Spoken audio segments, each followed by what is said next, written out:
எல்லாருக்கும் வணக்கங்க.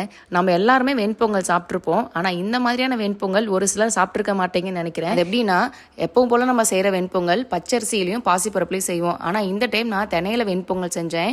இது அப்படியே கோயிலில் கொடுக்குற பிரசாதம் மாதிரி அவ்வளோ டேஸ்ட்டாக இருந்துச்சு. சாம்பாரும் தேவையில்லை, சட்னி தேவையில்லை, அப்படியே சாப்பிடலாம். செய்யறதும் எப்பவும் போல் ஈஸி தாங்க. பச்சரிசிக்கு பதிலாக தினை சேர்த்துக்கலாம். ஏன் சனி பயிற்சிக்காக கோயில் போயிட்டு வந்தாலாம் நானும் என் ஹஸ்பண்டும் பிளான் பண்ணியிருந்தோம். அதுக்கு சாரி கட்டிட்டு போகலான்னு இந்த ப்ளூ சாரி எடுத்திருந்தேன். ஆனால் ஃபைனலாக ரெட் கலர் சாரி தான் கட்டினேன். ஏன்னா இந்த ப்ளூ சாரி நீங்களே பார்த்தீங்கன்னா தெரியும், கொஞ்சம் டல்லாக இருந்துச்சு. அதுக்கப்புறம் சிம்பிள் அண்ட் நீட்டான லுக்கில் ரெடி ஆகலானே ஒரு 3 ப்ராடக்ட் எடுத்துக்கிட்டேன். அதில் ஃபேஸஸ் கனடாவோட சில்வர் ஸ்டாப் க்ரீம் எடுத்து அப்ளை பண்ணிக்கிட்டேன்.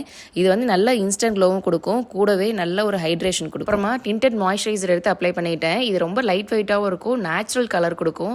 ஸோ அப்ளை பண்ணுறதுக்கு நல்ல ஈஸியாகவும் குயிக்காகவும் பிளண்ட் ஆகும். அவ்வளோதாங்க. இப்போ ஃபைனலாக ஃபேஸஸ் கனடாவோட comfy matte velvet touch lipstick எடுத்துக்கிட்டேன். இது அப்ளை பண்ணுறதுக்கு நல்ல ஸ்மூத்தாகவும் ஈஸியாகவும் இருந்துச்சு. இது 8 hours லாங் ஸ்டே கொடுக்கும், நல்ல பிக்மெண்டடாக இருக்கும். கூடவே இதில் ஃபுட் ப்ரூஃப் கிராக் ப்ரூஃப் இருக்கிறனால ஒரு நீட்டான லுக் கிடைக்கும். இதுக்கப்புறமா நான் பொட்டு வச்சு காஜல் எடுத்து தலை சீவி ரெடி ஆகிட்டேன். எனக்கு ரெடி ஆகிறதுல ரொம்ப ஃபேவரட்டான பார்ட் என்னன்னா ஜுவல்ஸ் போடுறது தான். எனக்கு 2 ஜுவல்ஸ் இருந்தனால எது போடுறதுன்னு கன்ஃபியூஷனாக இருந்துச்சு. ஃபைனலாக ஒன்று சூஸ் பண்ணிட்டு நம்ம ஈரோட்டில் இருக்கிற திண்டல் முருகன் கோயிலுக்கு போயிட்டு வந்தேன். அங்கே போனப்போ தான் தெரியும் முருகனுக்கு செவ்வாழை வச்சு தான் அங்கே படைப்பாங்களாமா. ஏன் எதுக்கு என்னன்னு தெரியல. தெரிஞ்சிச்சுன்னா கண்டிப்பாக கமெண்ட் பண்ணுங்க. நான் முன்னாடி யூஸ் பண்ண ப்ராடக்ட்லாம் வி ப்ராடக்ட்ல கொடுக்குறேன். அது மட்டும் இல்லாமல் purple.comல அவைலபிளாக இருக்குது. QR கோட் ஸ்கேன் பண்ணி கூட ஆர்டர் பண்ணி வாங்கிக்கலாம். முக்கியமாக பர்பிளில் நீங்கள் ஆர்டர் பண்ணிங்கன்னா சென்னை பெங்களூரில் 3 hours டெலிவரி பண்ணுறாங்க. தேவைப்பட்டுச்சுன்னா மட்டும் வாங்கிக்கோங்க.